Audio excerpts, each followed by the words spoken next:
राधे कृष्णा आप सभी को।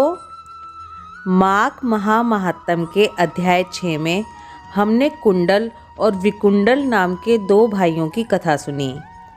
दोनों ने एक जैसे कर्म किए, लेकिन मृत्यु के बाद कुंडल को नरक मिला और विकुंडल को स्वर्ग। तब विकुंडल ने यमदूत से अपने स्वर्ग पाने के कारण को पूछा और यमदूत ने उन्हें बताया कि कैसे अनजाने में उन्होंने माघ स्नान किया था, जिसकी वजह से उन्हें स्वर्ग की प्राप्ति हुई। अब आगे माघ महात्म्य अध्याय 7।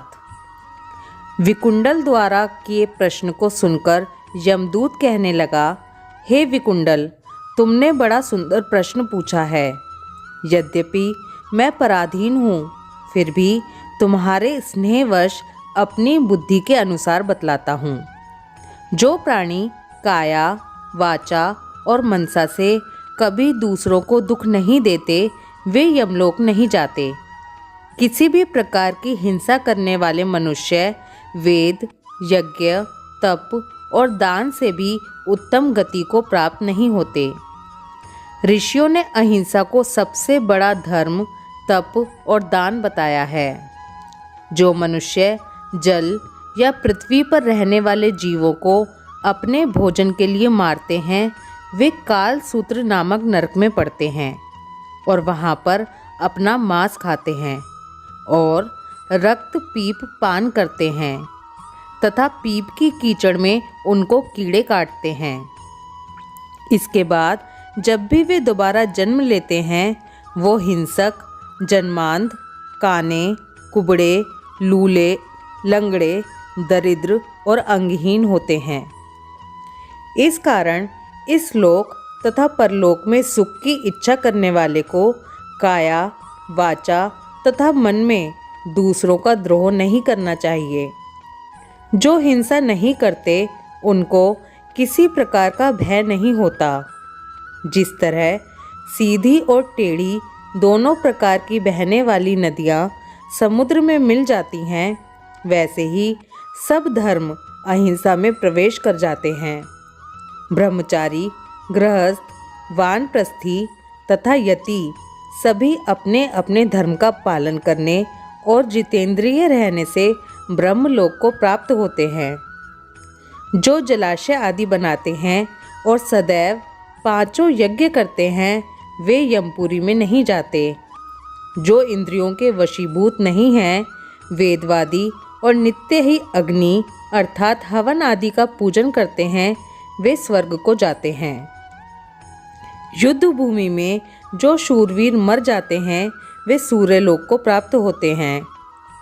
जो अनाथ, स्त्री, शरण में आए हुए तथा ब्राह्मण की रक्षा के लिए प्राण देते हैं, वे कभी स्वर्ग से नहीं लौटते। जो मनुष्य लूले, लंगड़े, वृद्ध, अनाथ तथा गरीबों का पालन करते हैं, वो भी स्वर्ग में जाते हैं। जो मनुष्य गौओं के लिए पानी का आश्रय करते हैं तथा कुआं, तालाब और बावड़ी बनवाते हैं, वे सदैव स्वर्ग में निवास करते हैं। जैसे जैसे जीव इनमें पानी पीते हैं, वैसे ही उनका धर्म बढ़ता है। जल से ही मनुष्य के प्राण हैं, इसलिए जो प्याऊ आदि लगाते हैं, वह अक्षय स्वर्ग को प्राप्त होते हैं। बड़े बड़े यज्ञ भी वह फल नहीं देते जो अधिक छाया वाले वृक्ष मार्ग में लगाने से देते हैं। जो मनुष्य वृक्ष रोपण करता है, वह सदैव दानी और यज्ञ करने वाला होता है। जो अच्छे फल और अच्छी छाया वाले मार्ग के वृक्षों को काटता है, वह नरकगामी होता है। तुलसी का पौधा लगाने वाला सब पापों से छूट जाता है। जिस घर में तुलसी वन है, वह घर तीर्थ के समान है और उस घर में कभी यमदूत नहीं जाते। तुलसी की सुगंध से पितरों का चित्त आनंदित हो जाता है और वे विमान में बैठकर विष्णु लोक को जाते हैं। नर्मदा नदी का दर्शन, गंगा का स्नान और तुलसी दल का स्पर्श, यह सब बराबर बराबर फल देने वाले हैं। हर एक द्वादशी को ब्रह्मा भी तुलसी का पूजन करते हैं। रत्न, सोना, फूल तथा मोती की माला के दान का इतना पुण्य नहीं जितना तुलसी की माला के दान का है। जो फल आम के 1000 और पीपल के 100 वृक्षों को लगाने से होता है, वह तुलसी के एक पौधे के लगाने से होता है। पुष्कर आदि तीर्थ, गंगा आदि नदी, वासुदेव आदि देवता सभी तुलसी में वास करते हैं। जो एक बार, 2 या 3 बार रेवा नदी से उत्पन्न शिव मूर्ति की पूजा करता है या स्फुटिक रत्न के पत्थर या वन में रखी हुई शिव की मूर्ति की पूजा करता है और सदैव ओम नमः शिवाय इस मंत्र का जाप करता है, वह कभी यमलोक नहीं जाता। शिव पूजा के समान पापों को नष्ट करने वाला तथा कीर्ति देने वाला 3 लोक में और कोई काम नहीं है। जो शिवालय स्थापित करते हैं वे शिवलोक में जाते हैं। ब्रह्मा, विष्णु तथा शिव का मंदिर बनाकर मनुष्य वैकुंठवासी होता है। जो भगवान की पूजा के लिए फूलों का बाग लगाते हैं वे धन्य हैं। जो माता पिता, देवता और अतिथियों का सदैव पूजन करते हैं वे ब्रह्मलोक को प्राप्त होते हैं। इतना कहकर यमदूत फिर कहने लगे, हे विकुंडल, याद रखो, मध्याह्न के समय आया अतिथि मूर्ख, पंडित, वेद पाठी या पापी कोई भी हो, वो ब्रह्मा के समान ही होता है। जो रात्रि के थके हुए भूखे ब्राह्मण को अन्न जल देता है, मध्याह्न के समय जिसके घर आता हुआ अतिथि निराश नहीं होता, वह स्वर्ग का वासी होता है। अतिथि बराबर कोई धन संपत्ति तथा हित नहीं है। बहुत से राजा और मुनि अतिथि सत्कार से ब्रह्मलोक को प्राप्त हुए हैं। जो एक समय आलस्य से भी अतिथि को भोजन करा दे, वह यमद्वार नहीं देखता। जो कोई स्वर्गलोक जाने की इच्छा रखता हो, वह अन्न का दान अवश्य ही करे। फिर दूत कहता है कि यमराज कहते हैं, अन्न के बराबर दूसरा और कोई दान नहीं है। जो गर्मियों में जल, सर्दी में ईंधन और सदैव अन्न का दान करते हैं, वह कभी यम के दुख नहीं उठाते। जो अपने किए हुए पापों का प्रायश्चित करता है, वह नरक को नहीं देखता और प्रायश्चित ना करने वाला मनुष्य नरक में जाता है। जो काया, वाचा और मन से किए हुए पापों का प्रायश्चित करता है, वह देव और गंधर्वों से शोभित स्वर्गलोक को प्राप्त होता है।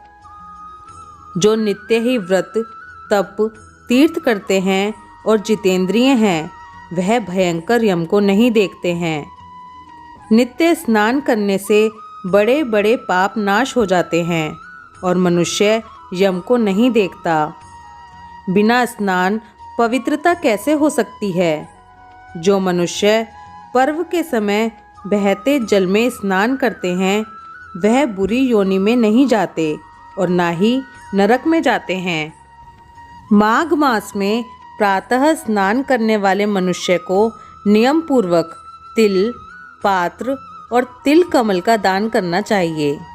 यमदूत कहते हैं कि हे विकुंडल, पृथ्वी, सोना, गौ आदि परम दान करने वाला स्वर्ग से नहीं लौटता।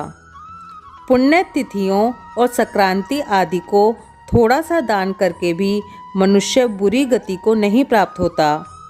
सत्यवादी, मौन रहने वाला, मीठा बोलने वाला, क्षमाशील, नीतिवान, किसी की निंदा ना करने वाला, सब प्राणियों पर दया करने वाला, पराये धन को तृण के समान समझने वाला, इस तरह का मनुष्य कभी नरक को नहीं भोगता। इस प्रकार माघ महात्म्य का 7वां अध्याय समाप्त हुआ। कल हम इसके आगे की कथा को सुनेंगे। ये जानकारी और इतनी सुंदर कथा और भी लोगों तक पहुंचती रहे, इसलिए वीडियो को शेयर करते रहिए। ओम नमो भगवते वासुदेवाय नमः। राधे कृष्णा।